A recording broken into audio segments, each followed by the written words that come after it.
He was just a struggling single dad late to a job fair he almost missed entirely. But when a woman turned to him and said, "I've been waiting since 2009, his entire world shifted. What happened next wasn't fate, it was something far more powerful.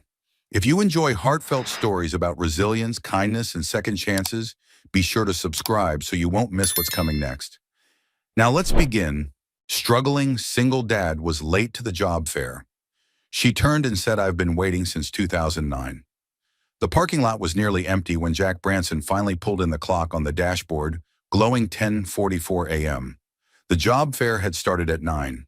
He exhaled, forehead resting briefly against the steering wheel before lifting his face and offering himself a half-hearted smile in the mirror. "You made it," he murmured, grabbing the worn folder with his resume inside, creased, modest, and freshly printed at the library that morning. The sleeves of his flannel shirt were still damp from helping the old woman who'd fallen near the crosswalk. Her groceries had scattered across the sidewalk, and though the job fair had already been slipping away from him, Jack couldn't bring himself to ignore her cry for help. "Thank you," she'd whispered, gripping his arm as he helped her to the curb. "You're a good man." He wasn't sure about that anymore. The convention center loomed ahead, glass doors gleaming under Montana's early spring sun. Jack's boots echoed against the pavement as he jogged up the steps, ignoring the tight pull in his right knee, an old injury from years of working hunched under trucks. He reached the doors and pulled one open, only to be met by a wall of silence. The once bustling fair had thinned. Tables were half-packed, company banners folded into carts, recruiters chatting quietly as they prepared to leave. A woman in a sharp gray suit walked by him, tablet under one arm, Starbucks cup in hand. "Sir, the fair's wrapping up." "Most of the employers have already left," she said with the kind of professional politeness that stings. Jack nodded stiffly, his mouth dry. "Yeah, I figured." He stepped inside anyway, scanning the rows of dismantled booths. Maybe someone was still looking. Maybe there was still a chance. His steel-toed boots creaked as he walked forward, every sound magnified by the vast emptying hall. And then a voice behind him, low, female, a little breathless. "You're late," it said, teasing, but tinged with something else. He turned. A woman stood at the far end of the hall beside a banner that read, "Warner & Comer Urban Renewal Initiatives." She held a clipboard against her chest, her other hand brushing a strand of hair from her face. She looked familiar, and then she smiled. "I've been waiting since 2009. Jack blinked. The words didn't compute. He took a step closer. She looked about his age, early 40s, but polished in a way he'd never quite figured out. Hair dark and sleek blazer tailored. But it wasn't the outfit that jolted something in his memory. It was the eyes, stormy gray, clear, knowing. "Excuse me," he asked cautiously. She stepped forward. Interstate 90, December. "You were driving a red pickup with a rusted fender. I had a dead battery and no cell service." Jack stared at her, stunned. The snowstorm, 16 years ago. A young woman stranded in a beat-up sedan, shivering in a coat that was too thin for the weather. He remembered pulling over without thinking, tools in the truck bed, his daughter burning with fever back home, but he couldn't just drive past her. He jump-started her car in under 10 minutes and barely said a word. She'd tried to thank him then. He just nodded and left. And now she stood here in heels holding a clipboard, remembering. "You're," he breathed. "You kept that memory I never forgot," she said simply. They stood there for a moment, two lives circling back into a moment neither of them had planned. The empty hall around them seemed to hush further, as if the world was leaning in to listen. Jack broke the silence. "That was a long time ago."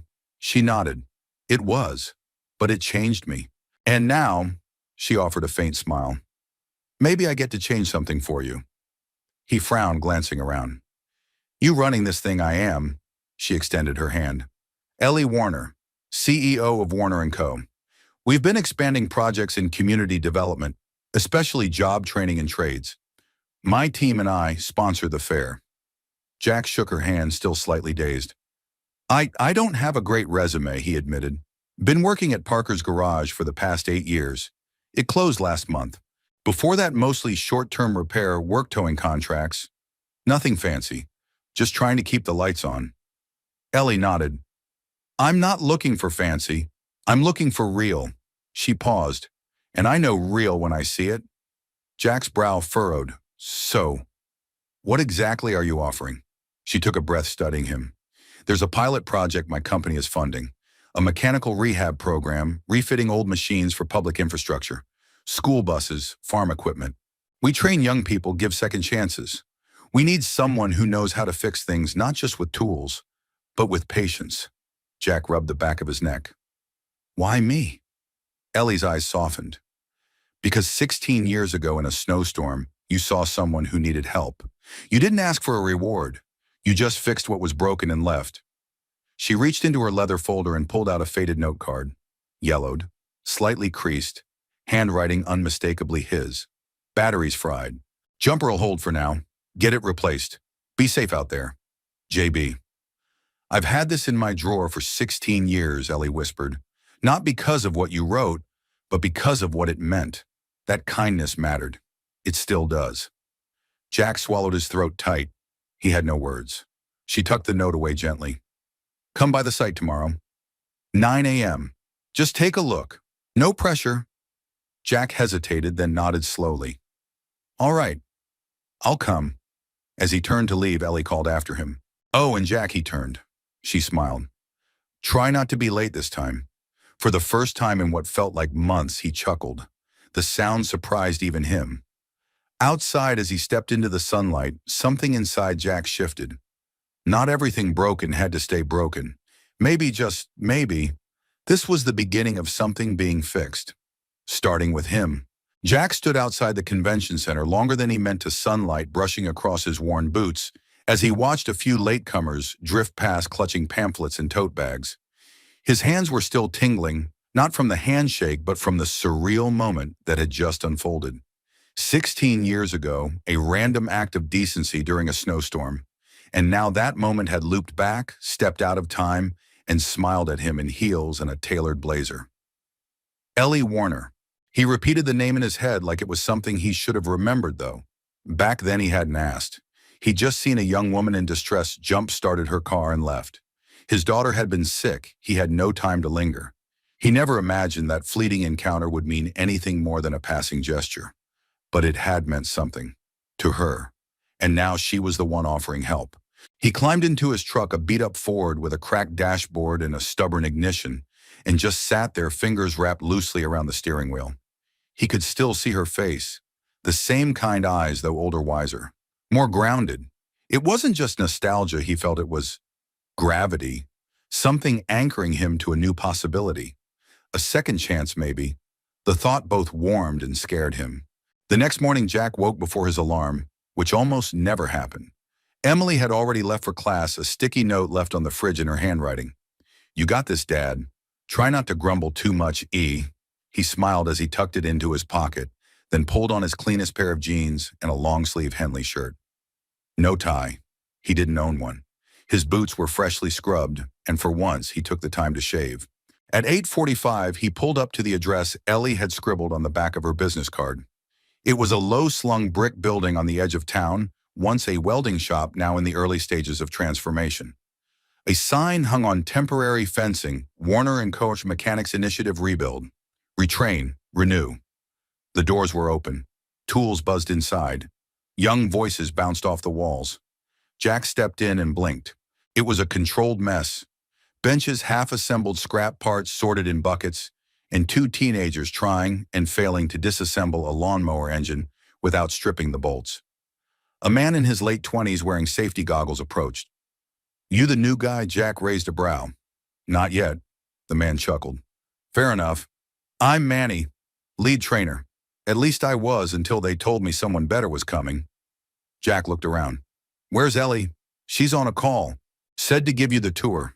Manny walked him through the space, pointing out workstations, explaining their goals to take at-risk youth and give them hands-on skills that could translate into real careers. Jack nodded as he listened, impressed by the scope. They weren't just fixing engines here. They were fixing lives. At the back of the shop stood a rust-covered John Deere tractor, flanked by tool carts and engine diagrams. Manny gestured toward it. This one's yours if you stay. It's been sitting dead for 5 years. No one's had the patience. Jack walked over and crouched, running his fingers along the frame. Rust flaked under his touch. Doesn't need patience, he murmured. just someone who speaks the language. Behind him, a familiar voice said, "That's exactly what I hoped you'd say." He turned. Ellie had arrived dressed casually today, jeans, boots, hair tied back. She looked younger like this, warmer. Still confident, still grounded, but without the corporate shell. Jack stood. "Looks like you've built something good here." "We're trying," she said, "but it needs more than vision. It needs heart and hands." He hesitated. "Why me, Ellie? I mean, I appreciate the offer, but there are people out there with degree certifications, people who didn't come to a job fair empty-handed." She stepped closer. "Do you know how many resumes I've read that are full of buzzwords but say absolutely nothing? You show up, you help people, you care, you do the work. That's what I remember about you, and that's what this place needs." Jack looked around again. He saw himself in the teenagers hunched over their projects. He saw his younger self full of quiet skill and unspoken doubts. "What would you want me to do?" he asked finally. Ellie smiled. "Start by fixing the tractor. Show them how it's done. If that goes well, we'll talk next steps. And if I say no, then I'll find someone else. But they won't be you." Jack smirked. "You always this persuasive, only when I believe in someone." By mid-afternoon, Jack was elbow-deep in the engine bay, sleeves rolled up, grime on his hands, Manny beside him, asking questions faster than Jack could answer. The teens gathered around curious. One of them, Miguel, maybe 16, asked how he learned to fix things without college. Jack wiped sweat from his brow and said simply, "I had to." When you've got a sick kid and the furnace dies in the middle of January, you don't wait for a manual. You figure it out. The boy nodded. "My mom's car won't start half the time. I want to fix it." Jack looked at him. "You will. Start with learning how to listen. Machines talk. Most people just don't take the time to hear them." Miguel's eyes lit up. As the day ended, Jack washed his hands in the shop sink, catching sight of Ellie watching him from the doorway. She wasn't checking on him, she was observing. Quiet, thoughtful, and maybe a little hopeful. "You planning to pay me in compliments or wages?" Jack asked, drying his hands. Ellie grinned. "Wages? And if you stay, benefits." Jack chuckled.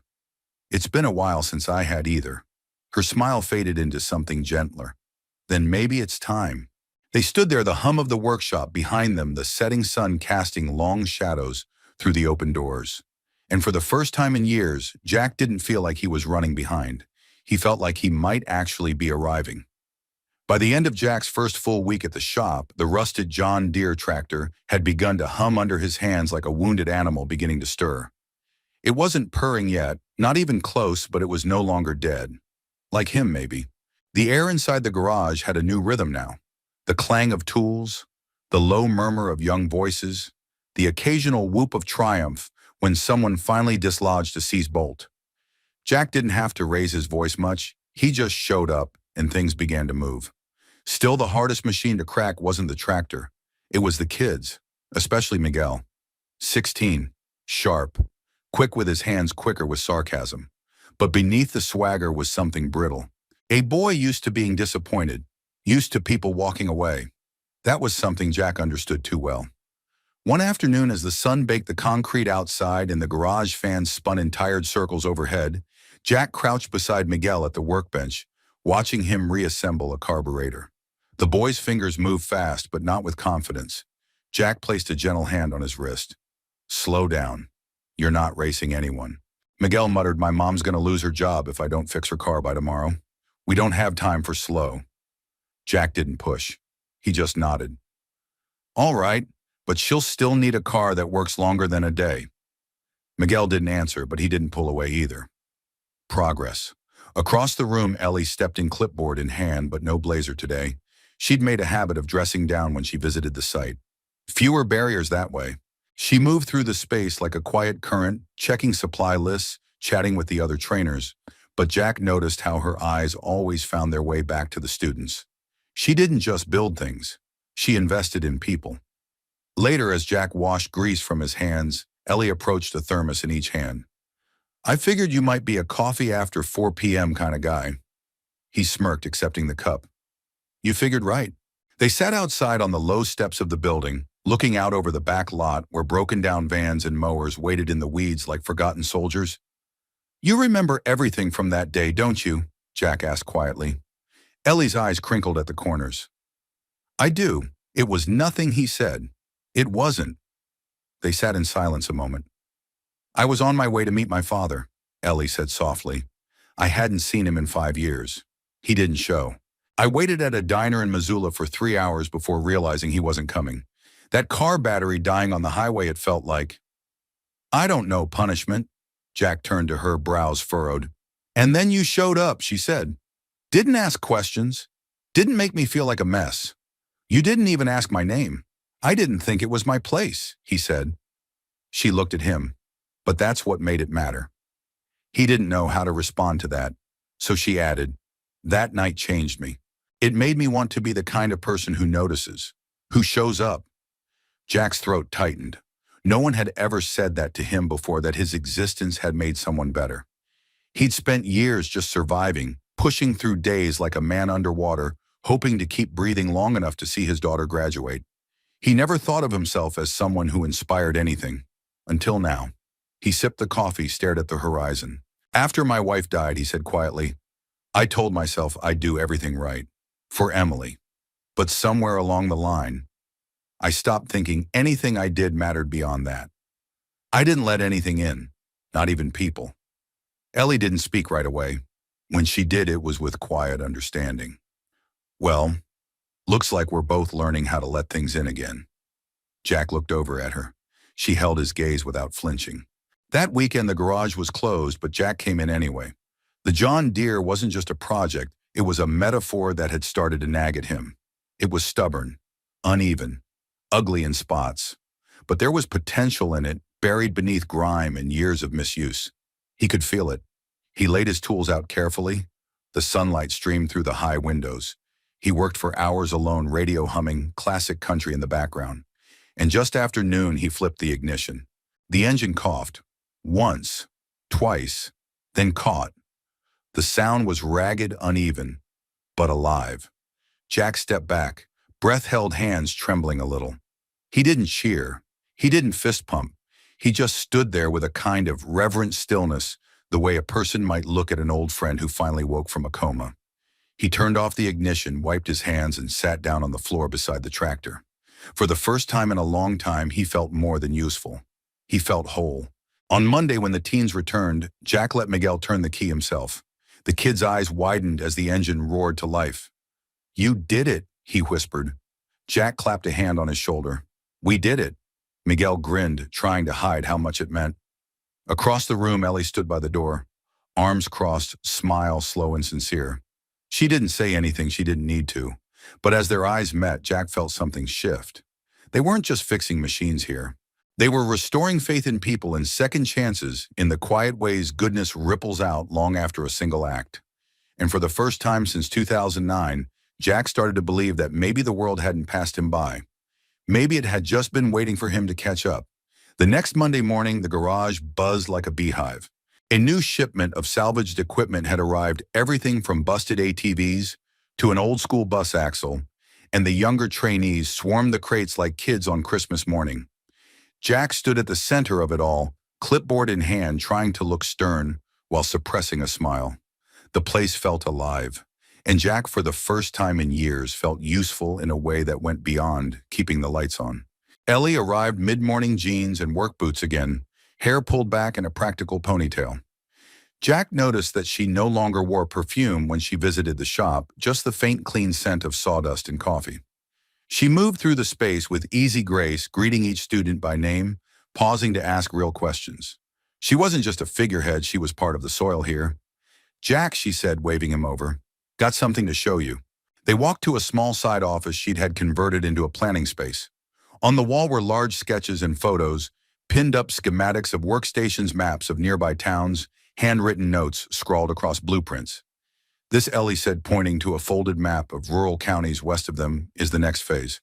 If we can prove the pilot works here, I want to open 3 more sites by the end of the year. Jack blinked. 3. We've got the framework. Land agreements are nearly done. Equipment donations from a few ag suppliers. What I don't have yet, she paused looking at him, are enough people I trust to lead. Jack chuckled softly. You trust me, I do, even though I still don't own a single necktie. She smiled. That's why. Jack studied the map again, tapping a rural town called Willow Creek. You know, I used to tow tractors out of that county. Place has more broken engines than people. Exactly. That's where we start. Fix what's been left behind. He glanced at her a little stunned by the scope of her vision. But it wasn't ambition he saw in her. It was resolve. A kind of quiet crusade. And it stirred something in him he hadn't felt in a long time. Hope. Later that afternoon, Jack stayed late. Not because he had to, no one was watching the clock, but because the energy from that planning room lingered like a spark he didn't want to lose. He sat in the back corner of the garage, the one spot where the light hit just right in the late hours. A half-disassembled snowblower sat in front of him, but he wasn't focused on it. He was writing. A letter. Not to anyone alive. To someone who lived only in memory. Hey Lila, it's been 16 years. Emily's almost grown now. You'd be proud. She's tough. Smart. Got your laugh, though she tries to hide it. I don't know why I'm writing tonight. Maybe because I met someone. No, nothing like that. Not yet. But she saw me. Not the shell. The real me. It's been a long time since anyone did. She remembers something I don't even think I deserve to be remembered for. But maybe that's what kindness is. It comes back when you least expect it. Anyway, just wanted to say, I think I'm finally standing up again. Love always, Jack. He folded the letter, tucked it into the worn notebook where he kept thoughts he never intended to share. Then he went back to the snowblower and began to piece it back together. The next day, something shifted. Jack arrived to find Ellie in the office pacing. Her phone was on speaker, a man's voice on the other end, sharp-clipped, impatient. We're not against your mission, Ms. Warner, the voice said, but the board is looking at numbers. The return on this investment isn't measurable. We have to consider alternatives. You mean automation, Ellie snapped. There was a pause. Replacing outdated skill-based training with scalable systems is the logical next step. The human element is inspiring but not efficient. Jack lingered outside the door unseen. I'm not building machines, Ellie said. I'm building people. Then I suggest you find more persuasive metrics, or will recommend reallocating funding. The call ended with a cold click. Ellie exhaled and leaned on the edge of the desk, staring at the floor. Jack cleared his throat gently. She looked up. Sorry, she said. Didn't mean for you to hear that. Jack stepped inside. They're pulling support. Not yet, but the pressure's mounting. I fought to get this pilot off the ground, but if we don't show measurable outcomes soon, Jack frowned. You're already changing lives here. Doesn't that count for something? Ellie gave a tired smile. Not to people reading spreadsheets. A heavy silence fell between them. Then Jack spoke. What if we showed them something they can't ignore? She looked at him. Like what? He gestured to the garage. Let them meet the kids. Let them see what we're building. Ellie hesitated. A presentation won't be enough. These people are used to numbers and charts. Jack's eyes lit with something fiercer than usual. Then let's give them both. That evening, Jack called Emily. I need your help with something. You need help with technology, you mean? I need someone who knows how to tell stories with data. Emily grinned on the other end of the line. You want to impress a bunch of board members, Dad? I want to show them the truth.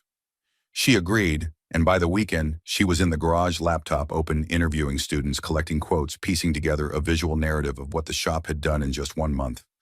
Lives touched, skills learned, confidence rebuilt.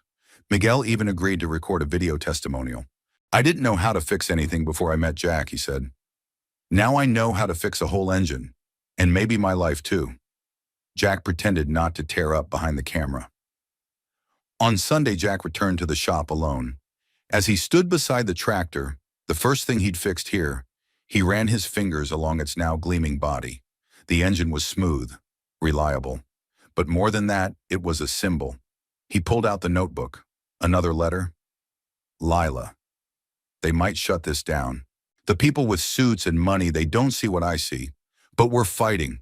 For every kid like Miguel. For every dad like me who thought life had passed him by. If you were here, you'd remind me what I already know, that kindness is the one investment that never goes to waste. Wish me luck. Love, Jack. He tucked the letter away, stepped outside, and looked up at the wide Montana sky. A storm was brewing, but this time he wasn't the man stranded in it. This time he was ready. The meeting room at Warner & Cummer headquarters wasn't made for people like Jack. It smelled faintly of leather and ambition. Floor-to-ceiling windows overlooked the city skyline, and the long glass table reflected the anxious faces seated around it, investors, board members, and consultants dressed in the kind of clothes that never came near grease. Jack sat near the end of the table, in his cleanest work shirt sleeves rolled to the elbow, a stubborn streak of oil still clinging to his knuckles. Ellie sat beside him, composed but tense, her face framed in determination. Emily hovered near the back of the room, laptop in hand, ready to cue the presentation Jack had rehearsed for 3 days straight. "This isn't a charity pitch," Ellie began firmly. "It's a sustainable long-term investment in workforce development. Our pilot site is proving that vocational training for underserved communities is not only viable, it's replicable." One of the men across from her, gray-haired, square-jawed, with a watch that probably cost more than Jack's truck, tilted his head. "The spreadsheet says otherwise. Your overhead is high, the ROI is vague, and we don't invest in emotion." Jack felt the words like a punch to the chest. Ellie didn't flinch. She gestured toward Jack. "Then maybe you should hear from someone who doesn't live inside a spreadsheet." Jack cleared his throat. His voice was lower than he meant it to be when he began. "My name's Jack Branson. I'm a mechanic. Been one for most of my life. I've rebuilt engines in the middle of winter with no heat and a flashlight duct taped to my head." A few chuckles flickered across the room, mostly polite. "But none of that made me feel like I mattered, not until I walked into that garage 2 months ago and met a bunch of kids who looked like they'd already been written off. And then they watched me fix a tractor. And for the first time, someone asked me to teach, not just to fix." He paused, then nodded to Emily. She clicked a key. The projector lit up, showing photos Miguel with grease on his nose, a group of teens high-fiving after finishing their first working lawnmower, Jack kneeling beside an engine while a girl named Sarah carefully adjusted a carburetor. Then a short video clip rolled. Miguel's voice crackled through the speakers. "I didn't know I was good at anything." Then Jack handed me a wrench and said, "Try." He didn't walk away when I messed up. That was new. Jack looked around the room, eyes meeting theirs one by one. "I've worked under people who shouted, who cared about the clock more than the work. But at that garage, something changes. These kids learn to trust themselves. You want to talk return on investment?" His voice grew firmer. "You're not investing in a business. You're investing in second chances." Silence settled like dust. One of the women near the front, mid-50s, sharp eyes, pearls around her neck, leaned forward. "How do you know this isn't just a fluke, that these kids won't fall back into the same patterns once the novelty wears off?" Jack didn't look at Ellie. He didn't look at Emily. He looked inward and then straight at her. "Because I fell, and someone helped me back up. Not with money, with a moment. A single act of kindness that took less than 10 minutes but stuck with me for 16 years. Now he turned to Ellie. She didn't blink. She didn't owe me anything. But today she offered me everything. Not because of my resume or my degree, but because of a memory, a dead battery on a snow-covered highway, and a stranger who stopped to help. Ellie finally spoke again, her voice quiet but resolute. "If you want to invest in numbers, fine. But if you want to invest in people, real people who get up every morning and choose not to give up, then this is where you start." The silence stretched long and taut. Then the man with the watch sighed. "We'll review the projections and come back with a decision next week." It wasn't a yes, but it wasn't a no, and somehow Jack knew they'd won more than they lost. Outside the boardroom, Jack let out a breath he didn't know he'd been holding. Emily walked up to him, grinning. "You crushed it, Dad." He shook his head, dazed. "I'm a mechanic. I shouldn't be in rooms like that." "You're wrong," Ellie said, stepping beside him. "That's exactly where people like you belong." He looked at her, the buzz of adrenaline still wearing off. "You think it worked? I think some walls cracked today," she said. "And cracks are where the light gets in." That night, back at his small kitchen table, Jack pulled out his notebook. "Lila, I gave a speech today, in a boardroom, in front of people who never got dirt under their nails. And for the first time in forever, I wasn't ashamed of who I was. I saw the way they looked at me, at Ellie, at those kids. We didn't make them believe in kindness, not all of them, not yet, but we made them look it in the eye. And that's something. I miss you tonight." I wish you'd seen me. Love, Jack. The next morning, Jack arrived early to the garage. Miguel was already there sitting on the steps with a bag of tools at his feet. What's the rush? Jack asked. Miguel shrugged. Didn't want to waste the day. Jack nodded, and for a while they worked in companionable silence.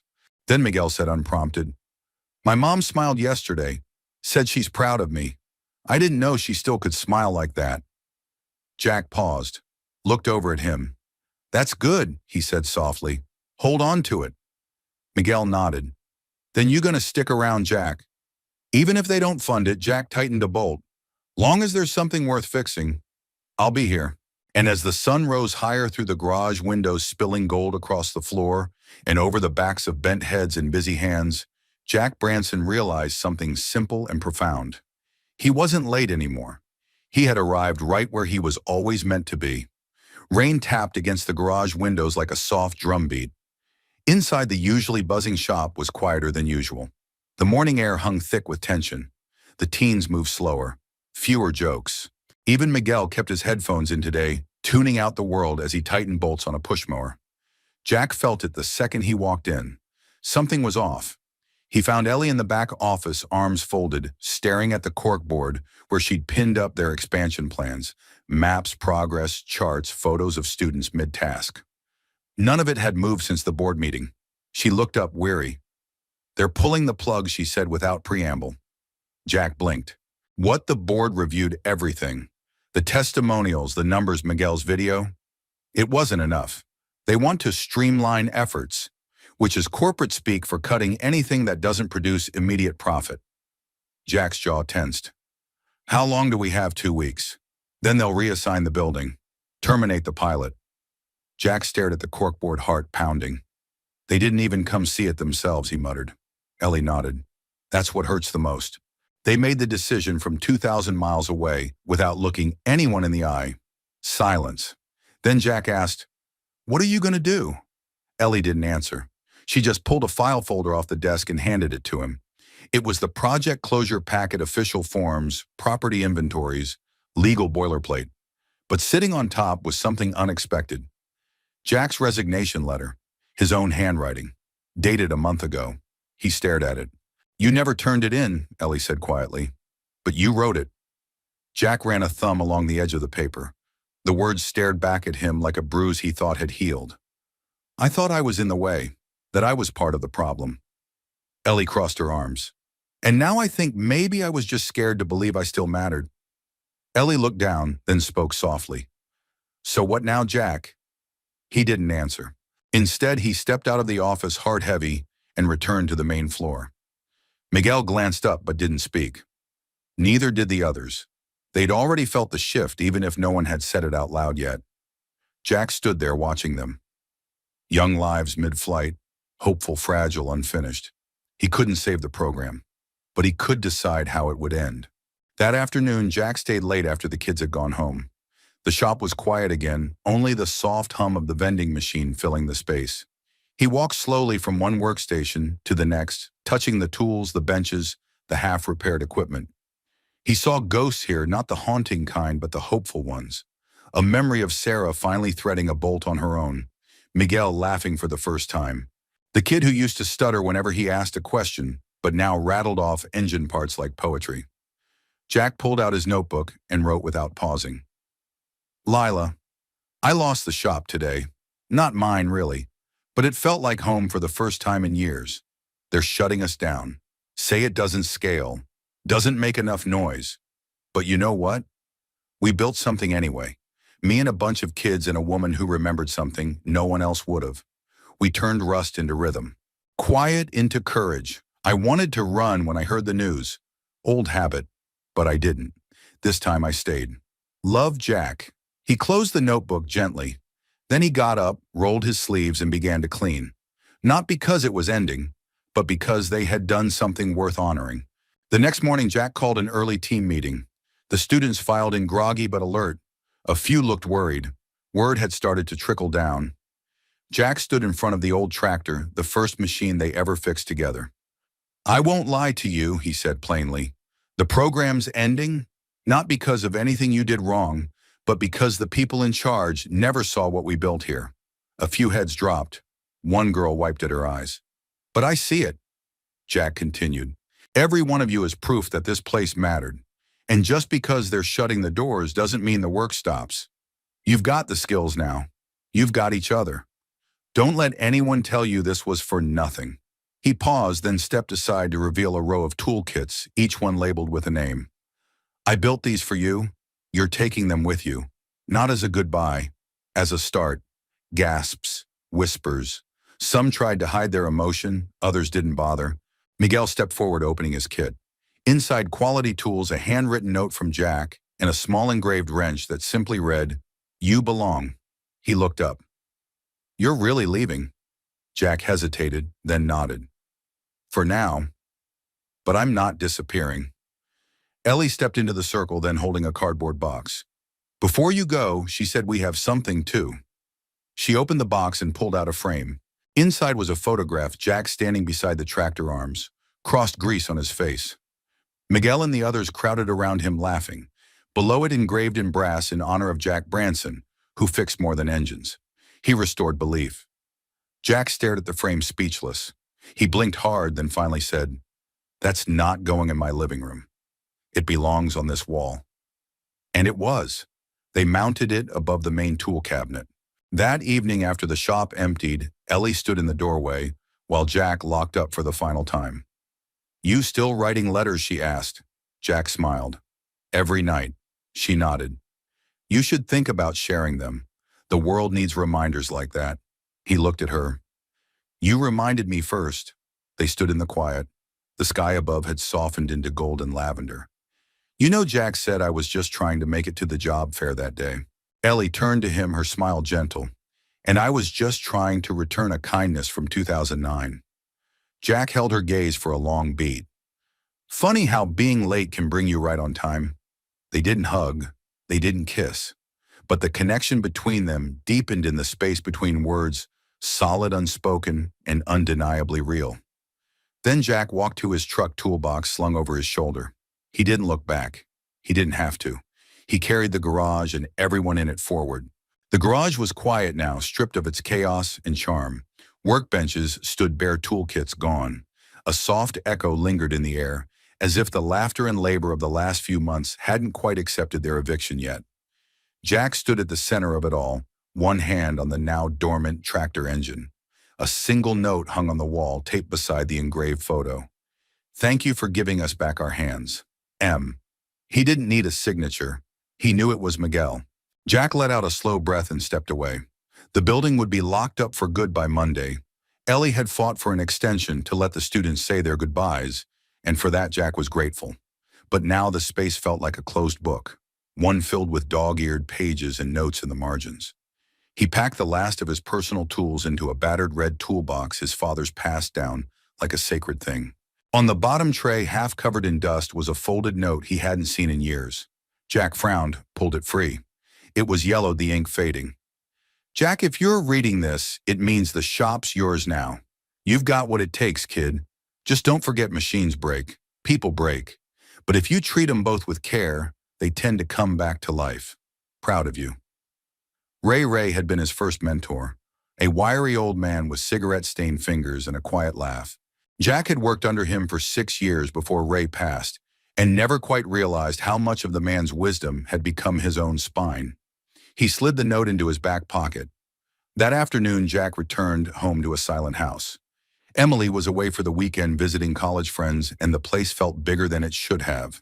He dropped his keys, poured a cup of coffee, and sat at the table where his notebook weighted dog-eared, worn pages filled with unsent thoughts to the woman he still spoke to in ink. He picked up the pen. Lila, the shop's closed. Ellie fought until the last moment, but the suits won. They always do, don't they? But here's the thing, they didn't win the story. That place changed something in me, and in them, in Miguel, in Ellie, in me most of all. I used to write to you because it was the only way to remember who I was. But lately, I think I've started writing to remember who I could be. You'd like Ellie.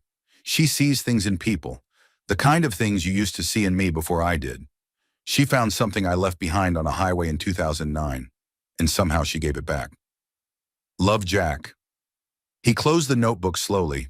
The phone buzzed. A message from Ellie, "You free tonight?" He smiled and typed back, "I've got leftover meatloaf and 2 clean mugs." An hour later, Ellie stepped through his front door, holding a bottle of red wine and a small envelope. "Cabernet enclosure," she said. He laughed. "I'll take both." They sat at the kitchen table, the same one Jack and Emily had eaten countless meals at. Ellie poured the wine and Jack dished up 2 warm plates. The smell of garlic and rosemary filled the air. "It's strange," she said after the first few bites. "I thought I'd feel more defeated." Jack looked at her. "You don't? I feel like we started something, even if it ended sooner than I wanted." She paused. "It's hard to explain." Jack nodded. "It's not the shop I miss. It's the spark, the change you could see happening right in front of you." She reached into her coat and handed him the envelope. "I meant to give this to you earlier." He opened it. Inside was a simple photo taken from the side, blurry, clearly not staged. It was Jack standing in front of the class showing Miguel how to align an engine belt. He wasn't smiling. He was focused, steady, in control, but the boy beside him was lit up, alive, listening like it mattered. Jack stared at the photo for a long moment. "Then where did you get this?" "One of the students took it, sent it to me the day after we announced the closure. Said they wanted to remember the moment they realized they could be something more." Jack ran a finger along the edge of the frame. "You did that," she said. "You gave them back the right to believe in themselves." He didn't know what to say. Ellie took a sip of wine and added, "I'm not giving up, Jack. I've already started drafting a new proposal. Different cities, independent funding, smaller scale maybe, but more agile. I want you with me." Jack looked up. "I'm not promising a paycheck yet," she said with a smirk, "but I can promise purpose. And a place to keep doing what you do best." He sat back in his chair, letting the weight of her words settle into him. Not a rescue, not a favor, a partnership. "Let me think about it," he said. "Of course." They sat in silence for a while, sipping wine, the kind of silence that didn't press or demand. Jack looked at Ellie, lit by the soft glow of the kitchen light, and saw not just the woman from the job fair, but the one who had been quietly waiting at the edge of his memory for 16 years. "You ever wonder," he said, "what would have happened if I hadn't stopped on that highway?" Ellie smiled, tilting her glass. "I think we both would have gotten where we needed to go, eventually, but maybe it would have taken longer to believe we deserved to." Jack stared into the dark swirl of wine in his glass. Then softly he said, "I've written you letters." She blinked. "Me, well, sort of. Letters to Lila, my late wife. But the last few, they've been more about you than her." Ellie set her glass down gently. "You don't have to explain." "No," he said. "But I want to." She looked at him then, with that same quiet steadiness she'd always had, the same look she gave to a broken boy with a wrench or a man with doubts wrapped in flannel. It wasn't pity. It wasn't expectation. It was presence. And it was everything Jack had forgotten how to hold. Outside, rain whispered against the windows again. But inside, something stirred, not loud, not dramatic, but steady. Like the turning of an engine long thought dead. Like a life deciding to run again. The next morning, Jack woke early. Not because of the sunrise or the noise from the street, but because of something that had taken root inside him the night before resolve. He brewed coffee, fed the neighbor's cat like he always did when they were out of town, then sat at the table staring at the photo Ellie had given him. Him and Miguel. That engine belt. There was something about it, about the raw, unposed moment, that gnawed at him in the best way. Not pride, not nostalgia. Proof. Proof that he hadn't just wandered into something meaningful. He'd helped build it. And even if the walls of the garage were empty now, the work wasn't. He pulled out his notebook. But this time he didn't write to Lila. He wrote to Miguel.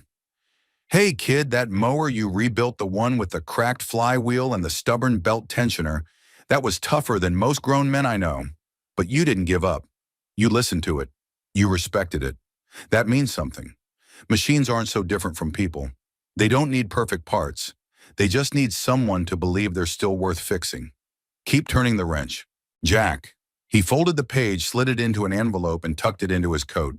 2 hours later, Jack found himself pulling into the gravel lot of a local community center, one of the places Ellie had marked on her expansion blueprint.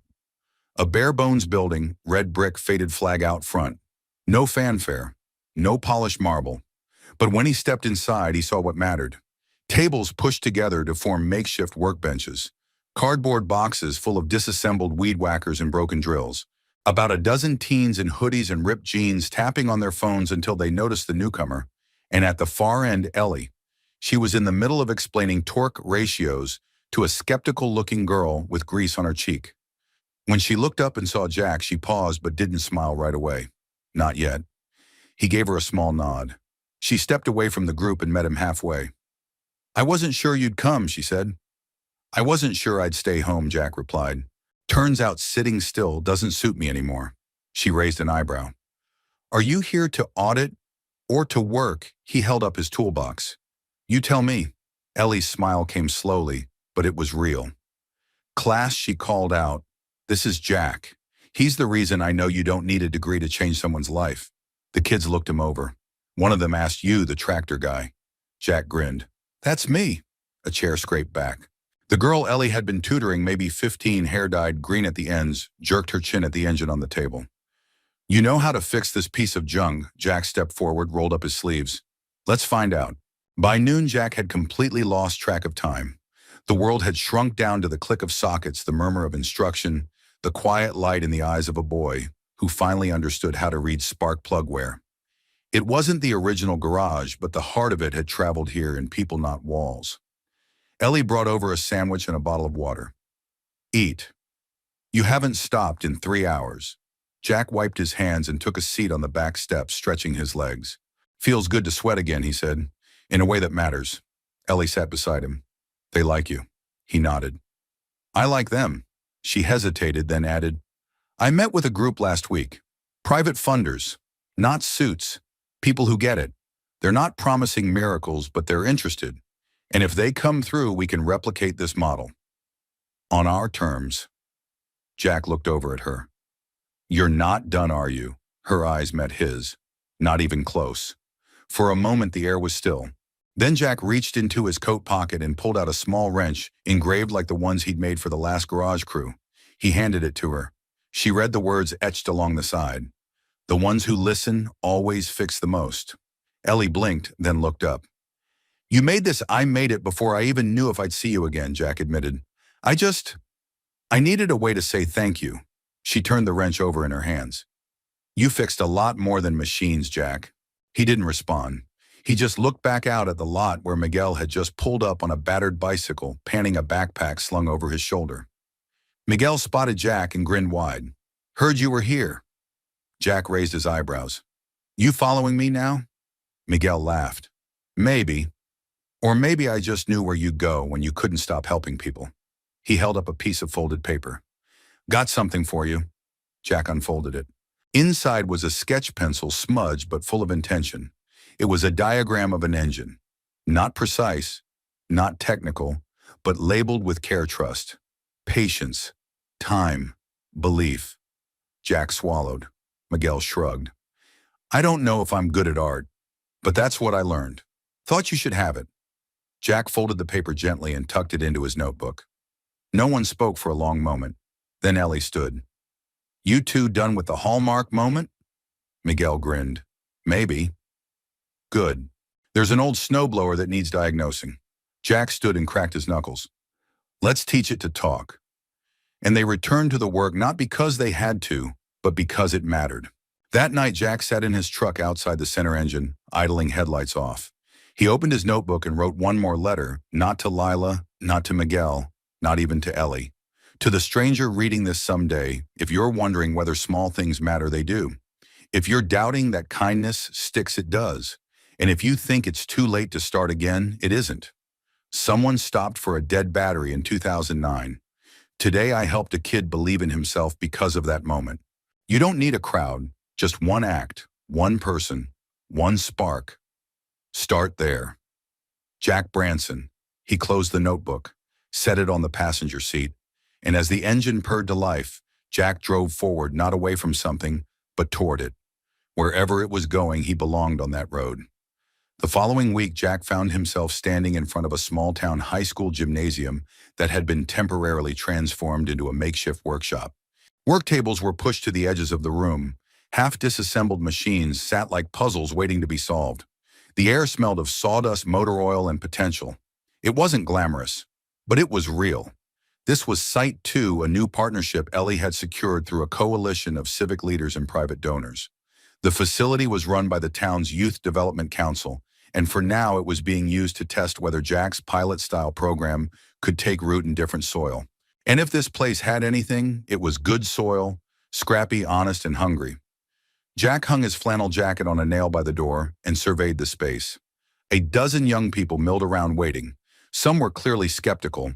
Others tried not to look too interested. One kid kept tossing a screwdriver in the air and catching it by the handle. "All right," Jack called, clapping his hands once. "Who here thinks they're going to break something today?" 3 tentative hands rose. A few chuckles followed. Jack grinned. "Good. You're my kind of people." He pointed to an engine block in the center of the room. "That right there. It's not just parts and wires. It's a challenge. It'll lie to you, frustrate you, and then just when you're about to quit, it'll come alive." He paused, letting the words settle. "Kind of like us." A girl in the front, probably 17, tilted her head.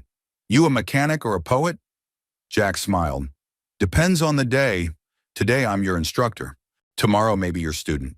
Later, after the first group session, Jack stepped outside into the crisp air to clear his head. He'd always found comfort in the mechanical hum of tools, but teaching that was different. It required a different kind of wiring, one he was only just learning to trust. Ellie joined him a few minutes later, holding 2 cups of gas station coffee. She handed one over without speaking. They leaned against the side of her rental van, watching the sun dip low behind the trees. "You're good with them," she said. Jack shrugged. "I'm good with machines." "No," she said. "You're good with people who feel like broken machines." He chuckled. "I don't know if that's a compliment." "It is," she said. "It really is." They sipped in silence for a moment. Then Ellie added, "I had a meeting this morning. A school district outside Missoula wants to pilot the program next spring." Jack looked over. Already Ellie nodded. They saw the footage from the original site. And Miguel's interview made the rounds on social media. Apparently he's a bit of a local hero now. Jack smiled slowly. "Kids got more heart than horsepower." Ellie's voice softened. "You gave him direction. You gave a lot of them that." Jack looked down at the coffee cup in his hands. "No," he said quietly. "I just gave them a place to belong. You gave them the chance to believe that place could exist." She touched his arm, and for a second they didn't speak. Then Ellie reached into her bag and pulled out a slim folder. "I want to show you something." Jack opened it. Inside were printed letters, scanned and retyped, each one written by students from the first garage site. Thank you notes, reflections, short essays. One in particular caught his eye. It was from Sarah, the shy girl who couldn't even make eye contact on her first day. "Dear Jack, before the shop I thought I was stupid. My teachers thought I was lazy. I never raised my hand. But you gave me a busted vacuum and said, 'Take your time. It's not a race.' That day I realized I was just scared, not broken. Thank you for seeing me before I saw myself." Jack cleared his throat, folded the letter. "They're the ones doing the real work." Ellie nodded. "Yes, but they needed someone who knew what it meant to feel lost and not be judged for it." She looked at him, eyes serious now. "Jack, I don't want you to just train kids. I want you to help lead this." He blinked. "You mean, like permanently?" She nodded. "Not just a wrench in hand." A voice at the table. "We're building something here, and I can't do it alone." The thought of it made his chest tighten. Jack Branson, who once scraped by on oil changes and weekend tow jobs, now being asked to help guide a movement. He thought of Lila, of the cold winters, the fear in Emily's eyes when the power went out, of all the years he'd worked just to stay afloat. He wasn't just floating anymore. He was steering. He took a long breath. "If I say yes, I want one condition." Ellie raised an eyebrow. "Go on.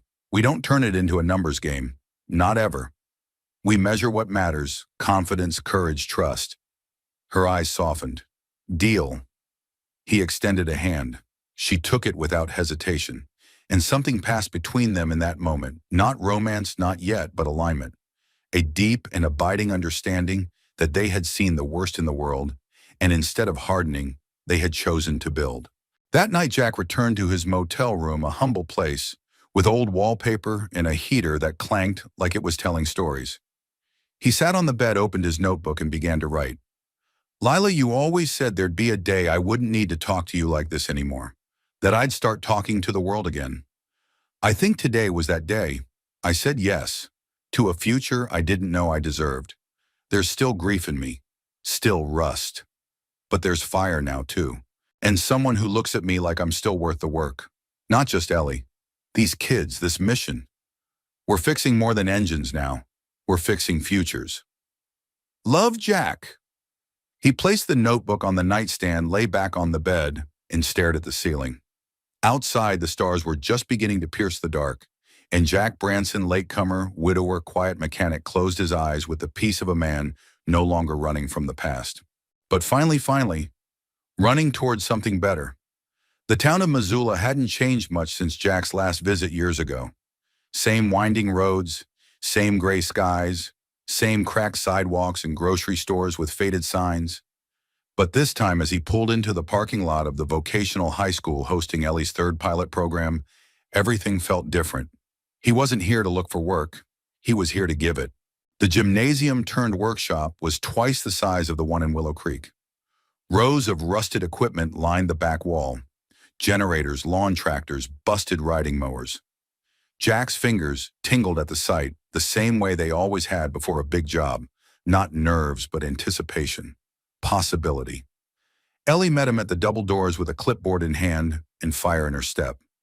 Glad you're early for once, she teased. Jack grinned. Figured 16 years of being late was enough. Come on, she said, leading him inside. You're going to want to see this. She brought him to the center of the room where a small crowd was already gathered. Journalists with notepads, a couple of district reps in jackets, too clean for a place like this, and at the heart of it all, a familiar green tractor, the same model as the one from the original shop. Jack froze. It was spotless, repainted, restored, gleaming like something from a showroom floor. A small plaque had been mounted just below the seat. The pilot engine. The first machine repaired under the Warner Initiative 2025, restored by Jack Branson and students, where kindness turns the key. He stepped closer, hand brushing the metal. His throat tightened. You kept it, he murmured. Ellie's voice was soft beside him. We shipped it out here 2 weeks ago. I thought it deserved a second life. Jack looked at her, eyes glassy. So did I. The event kicked off with speeches, but none of them felt like corporate fluff. These were people who had seen what Jack and Ellie were building: educators, small business owners, even 2 parents whose teens were in the new program. When Ellie took the mic, the room fell into respectful quiet. People ask me all the time how this started, she said. And I always say the same thing. It started on a snowy highway in 2009. She smiled gently at Jack across the room. I had a dead battery and no cell service. A stranger pulled over and fixed my car without asking for anything. He left before I even got his name. I never forgot that moment. Because when someone shows you kindness when you have nothing to offer, it stays with you. She paused. What I didn't know then was that one day that same man would help me build something even bigger than a second chance. He'd help me build hope. Not just for me, but for hundreds of kids who'd been told they weren't enough. She gestured toward the students seated along the wall. These young men and women aren't statistics. They're builders. They're creators. And all they needed was a place where someone said, try, you matter. Ellie's voice didn't tremble, but her eyes shimmered. And that place started with Jack Branson.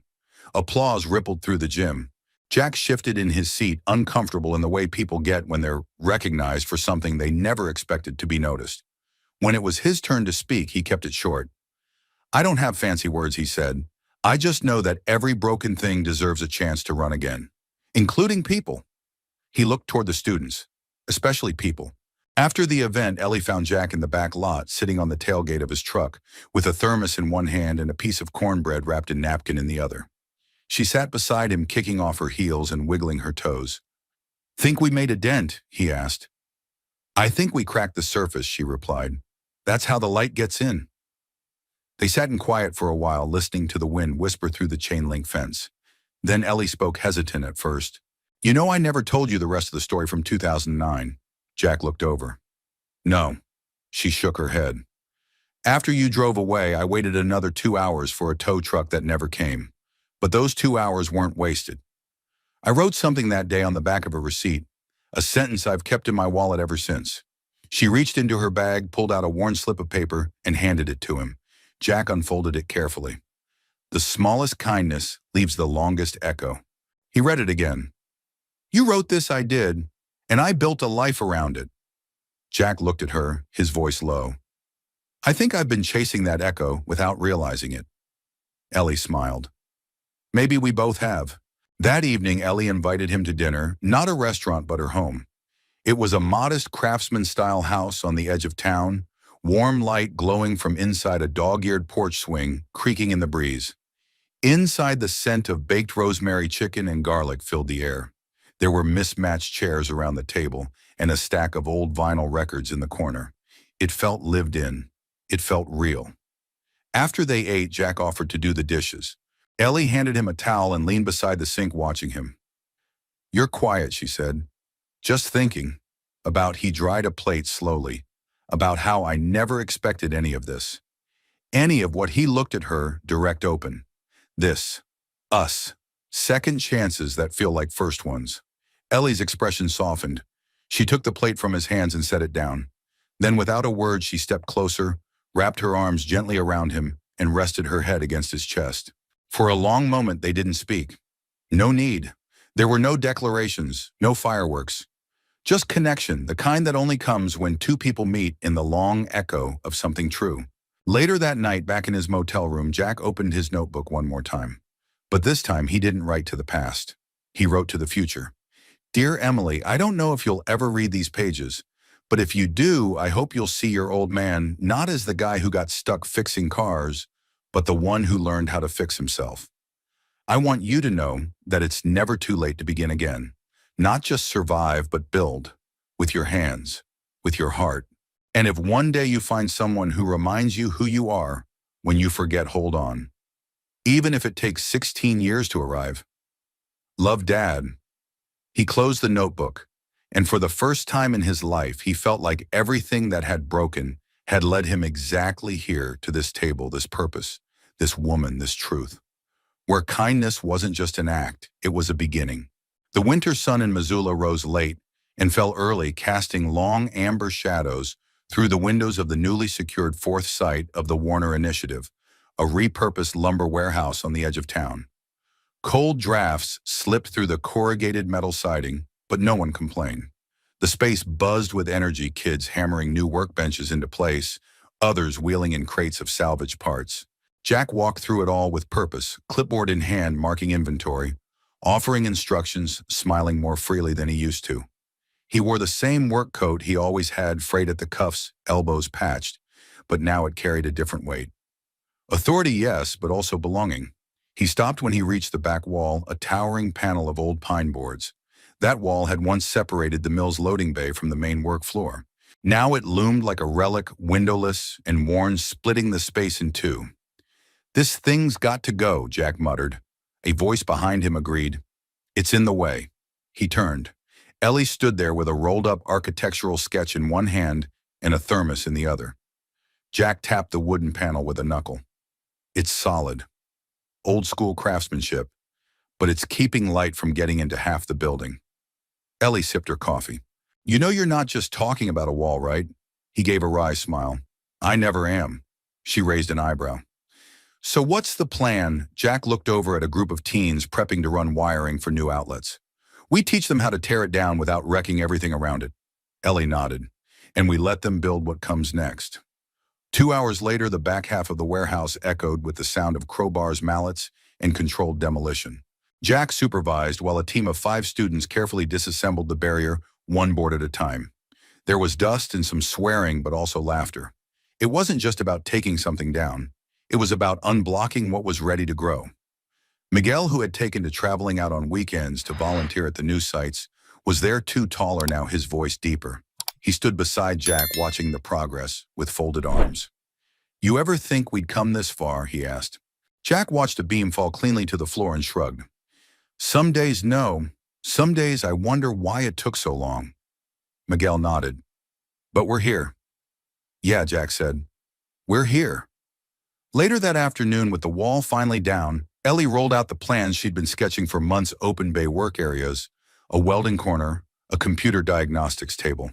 But it wasn't just blueprints anymore. It was becoming.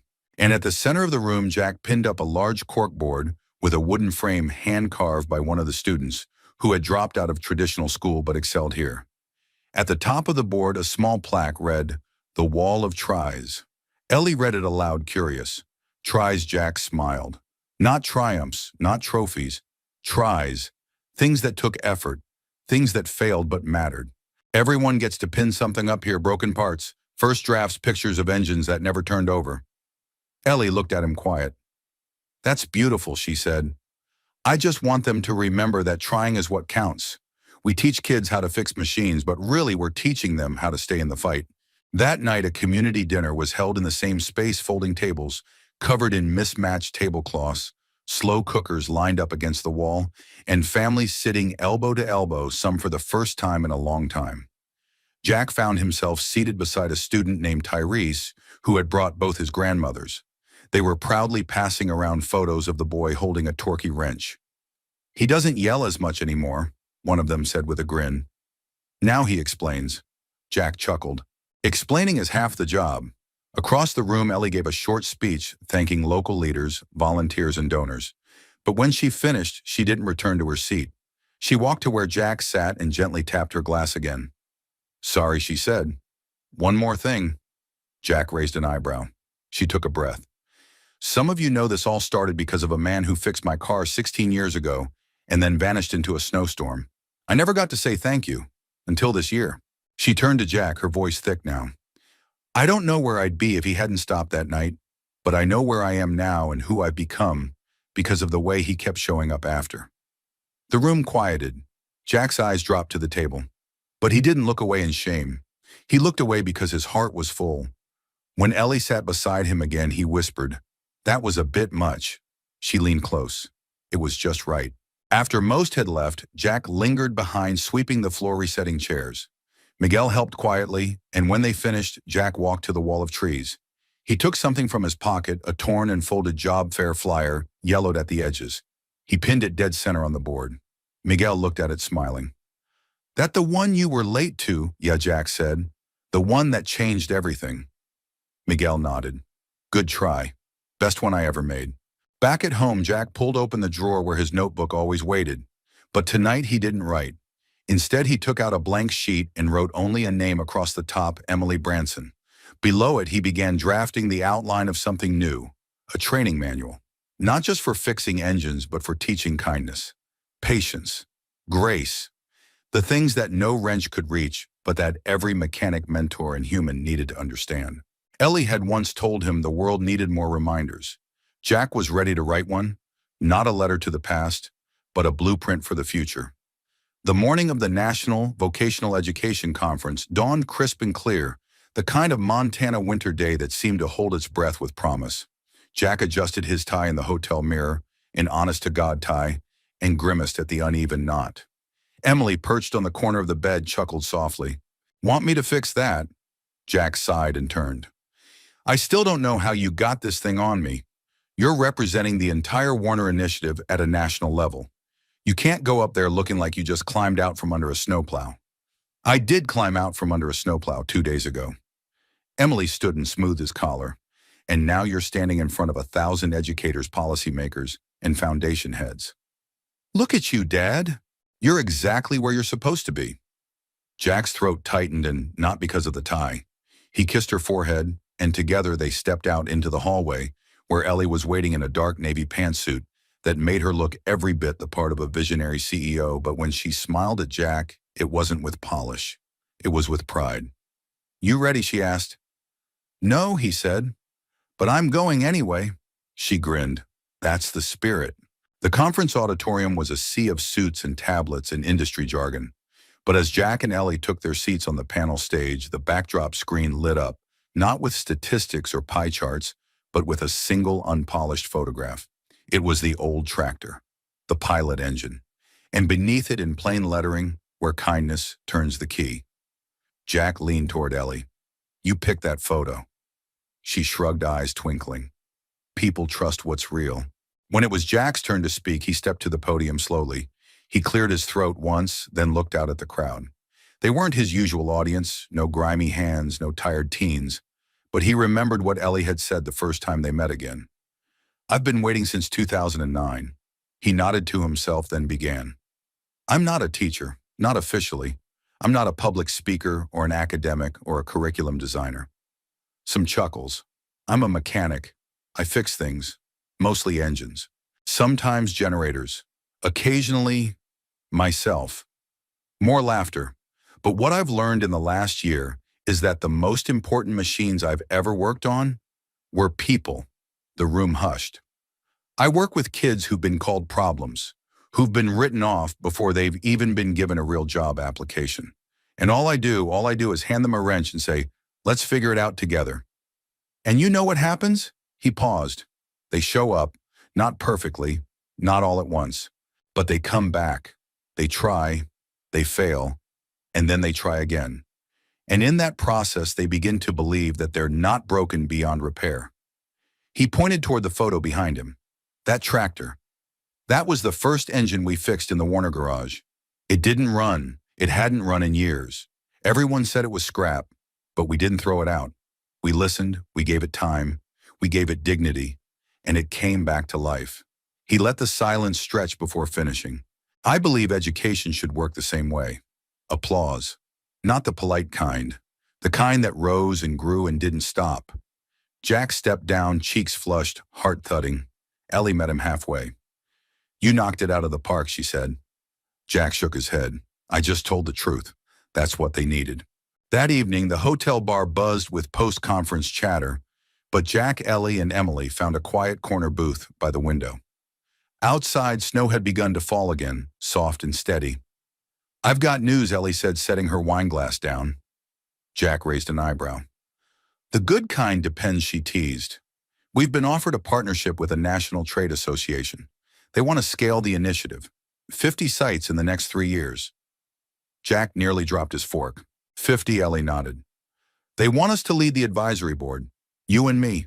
Co-chairs." Jack stared. "I was fixing mufflers under a pop-up canopy last spring, and now you're designing futures." Emily raised her glass. "To second chances that aren't second class." They clinked their glasses, and Jack leaned back, the weight of the moment pressing gently on his chest, but not heavily, like a hand resting there steady and warm. He looked at Ellie. "Why me?" She didn't hesitate. "Because you don't walk away. You show up. You listen. You believe." He nodded slowly. "I think I'm finally starting to believe it too." Later that night, Jack returned to his hotel room alone. He stepped out onto the small balcony, snowflakes catching in his hair, the city lights of Missoula glowing below. He took out his notebook one final time, but this time he didn't write a letter. He didn't need to. Instead, he flipped back through the pages, through years of pain and hope and growth and quiet resolve. And then in the very last empty space, he scribbled a single line: "I didn't arrive late. I arrived when it mattered." He closed the book. Behind him, the room was still. Ahead of him, the world was wide open.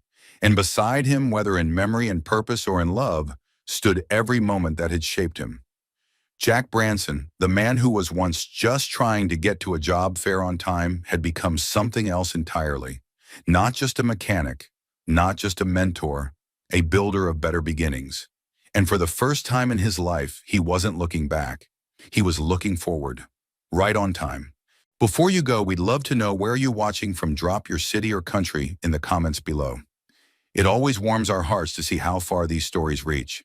And if you enjoyed this one, don't forget to subscribe for more uplifting tales about hope, healing, and the quiet power of kindness. Thank you so much for watching. We truly appreciate your time, and we hope to see you again in the next story.